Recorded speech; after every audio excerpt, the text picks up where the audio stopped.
The townspeople ran while the harbor burned. They carried children, packed what they could, and put distance between themselves and the smoke until the flames were a memory behind them. Only when they turned back did they understand the shape of what they had lost. Temples gone, stores turned to ash, the place that taught them how to bow and behave erased in a single violent night. It was 499 to 493 BC, during the Ionian Revolt, when cities rose and were crushed, when the burning of Sardis in 498 BC left a mark that echoed through the region for decades. That image, people fleeing a familiar order and discovering too late that the ground beneath their feet had been altered, is the oldest way to tell the story of forbidden freedom. Power hates surprise. Empires react to uprisings not just with force, but with a language of containment. Laws, rituals, professional norms, textbooks. When a technique or a belief frees people faster than the gatekeepers can translate it into their vocabulary of control, those gatekeepers either domesticate it or bury it. The black file ritual belongs to a long lineage of practices that did not suit the maintenance of predictable populations. In the late 20th century, clinicians experimenting with retrieval protocols discovered a method that didn't soothe. It stripped away the predictable scripts people lived by and left them, briefly and terrifyingly, sovereign. The reaction was quiet at first. Skepticism, lack of empathy, critiques, paper trails rewritten. Then the practice was marginalized. It wasn't a headline ban issued from one central office. It was a steady professional disowning. The ritual was removed from recommended protocols because, bluntly, it worked too quickly and too thoroughly on the circuits institutions preferred to keep humming quietly. You need context. Machiavelli wrote in 1513 about the currency of perception and the brutal logic of political survival. Define reality and others will live inside your frame. The black file ritual borrows that political insight and turns it inward. Where Machiavelli instructs a prince to engineer appearances to secure power, the ritual teaches you to engineer a reality where you no longer answer to shadow rules. The point is tactical. Sovereignty begins when you can name the rule that moves you. The ritual's lineage is archaeological and modern at once. One line stretches back to moments like the Ionian cities, collective acts that exposed a truth. When people stop obeying the inherited narrative, they must either be converted, conquered, or contained. Another line passes through philosophers who were punished for freeing thinkers. Look at Athens in 399 BC when Socrates was tried and executed on charges that included corrupting the youth.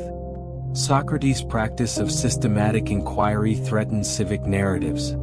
His death was partly the civic system's answer to an idea that made citizens less governable. This is the political pattern. When internal freedom spreads, institutions react. In technical terms, the ritual rests on what modern neuroscience calls reconsolidation. When a memory is activated, it temporarily becomes malleable, a pocket of time where the emotional tag attached to that memory can be updated. This window is short and biologically specific. When you call up a tight, charged memory and then deliberately change the context or meaning of that memory, the brain can rewrite its emotional label. The black file ritual weaponizes that interval, not crudely but with surgical intent. It's not pseudoscience. Reconsolidation has been shown in laboratory studies since the late 1990s and was crystallized in influential experiments around 2000 showing that fear memories require specific neural processes to reconsolidate. Use the window carefully and you change the circuit. Miss it and you only rehearse the wound. So how did it start in the modern world? Imagine quiet clinical spaces in the 1980s, fields where trauma researchers were experimenting with retrieval, testing how memory and emotion could be unhooked from long patterns. Some clinicians noticed that a short, disciplined confrontation could reveal a person's core file. The compacted set of beliefs, instinctive reactions, and suppressed moments that ran their life like background software. When a subject accessed their file in that environment, they often left reconfigured. Less reactive, less loyal to old scripts. Results like that are inconvenient for systems built on predictability. The black file ritual was thus shelved by mainstream practice. sometimes overtly, often by omission. Too destabilizing, colleagues said, and manuals changed. The burial wasn't theatrical, it was bureaucratic, and that made it effective. This ritual isn't about catharsis or cheerleading. It's about jurisdiction.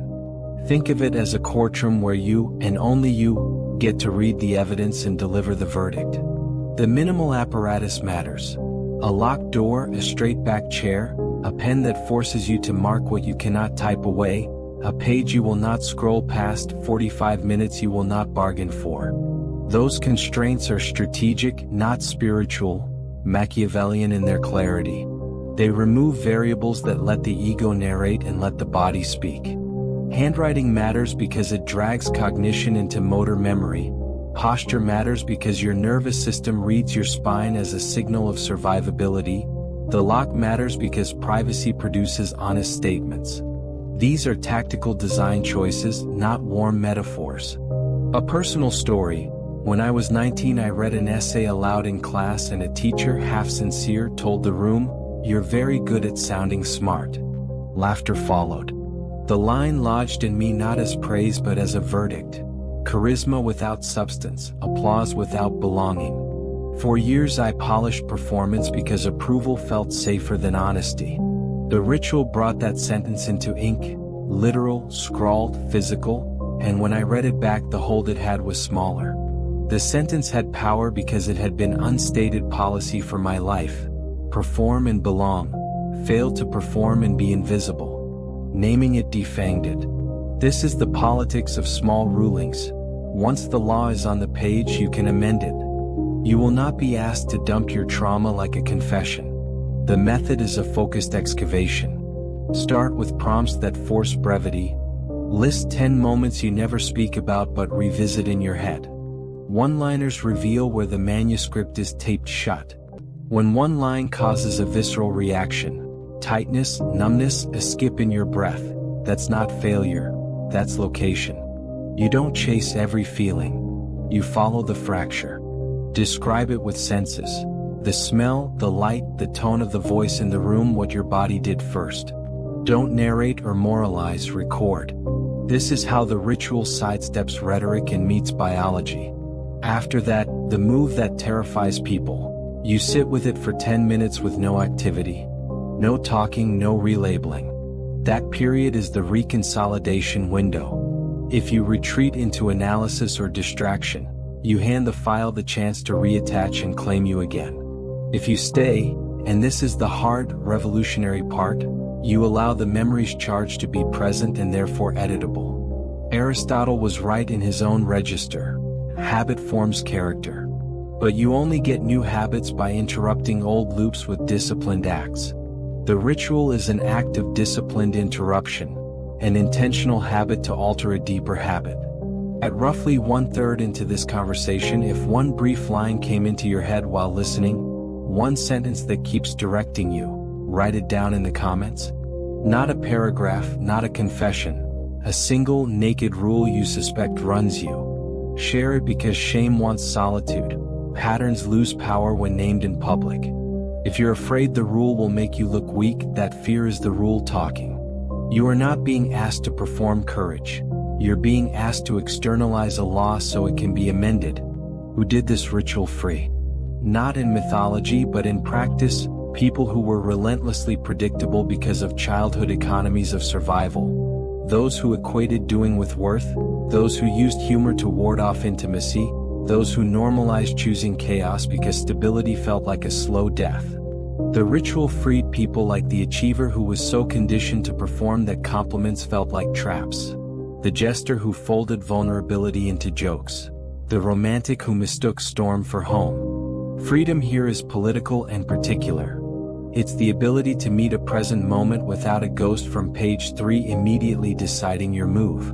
That's the sort of sovereignty rulers fear because predictable populations are governable populations. Let's talk vocabulary Machiavelli style. He teaches rulers to frame reality, your weapon is definition. The ritual's closure is linguistic. After you sit with the memory and map 5 ways it still runs your present. how it shapes your anger, your appetite for approval, your movement toward or away from intimacy. You write a verdict sentence in ink. It should be blunt, juridical, repeatable. This occurred. It formed a belief. I will not fund that belief today. Say it aloud. The point is not performative piety, it is legal clarity. You are reassigning jurisdiction. Napoleon's quick strikes, his 18 Brumaire coup in November 1799, when he redefined the political terrain overnight, teach the same tempo. A short, decisive act can change the map others assume is permanent. Use short strikes at the level of the self. There are guardrails. Do not dismantle a whole archive in one night. One file per session. If a memory involves active danger, abuse that requires legal intervention, ongoing safety issues, bring a professional. The aim is not heroism, it's strategy. Strength is a choice of moves, not an accumulation of scars. What does changing the file feel like over time? The first session often feels like a rawness, an exposed nerve that slowly becomes less reactive. After a few sessions, people report a consistent shift. They stop overperforming when someone praises them. They let silence sit without converting it into panic. They don't leap into drama because the old script no longer offers an attractive plot. This is subtle at first, then tactical. The Machiavellian victory here isn't domination of others. It's immunity to being baited. Real power, political and personal, is the capacity to define which levers will and will not move you. A practical map for tonight. Lock a room, sit upright, take a pen you won't erase, set a timer for 45 minutes, make a list of 10 moments you rarely mention but often feel, find the fractured line that pulls you beneath the surface, write the memory in sensory detail, sit with its echo for 10 minutes, map 5 ways it still runs your present, and then write the verdict, short, naked, enforceable. Read it aloud, touch something physical, step outside, say your name in a normal voice. That final step, the walk in the repeated name, signals to your body that the session had jurisdiction and preserves the change. This will alarm some people because change does. Systems that prefer predictability will call the method destabilizing. They're right in the narrow sense. This practice makes people less predictable. But that unpredictability is precisely what freedom looks like. Not chaos, but sovereignty. If you felt something placing that one-line rule into your thinking, share just that line in the comments. Don't perform a confession. Offer a marker, a small, brittle truth, and watch patterns loosen when they're named in public. If you bury it again, nothing changes. One last tactical truth from the old masters and the battlefield alike. Whoever defines the frame controls the response. The black file ritual is simply a transfer of framing from an inherited script to a chosen law. That's what freed townspeople discover when they look back and see the ground changed. They either reconstruct their city or let others rebuild it for them. You can choose to rebuild on your terms. If you want to keep getting these tools that aren't motivational slogans but actual practices that shift what the inside of you will answer to, stay with Subject 29. Subscribe and turn on notifications so you're not the person who says later, "I wish I'd known." If you skip this, you're choosing the old governance. That's a decision. Own it or change it. Close with the sentence you will learn to carry. Name the moment, map its code, rewrite the verdict in ink, and then live by the law you decided. The ritual does not promise ease, it promises jurisdiction. The rest is history of your making.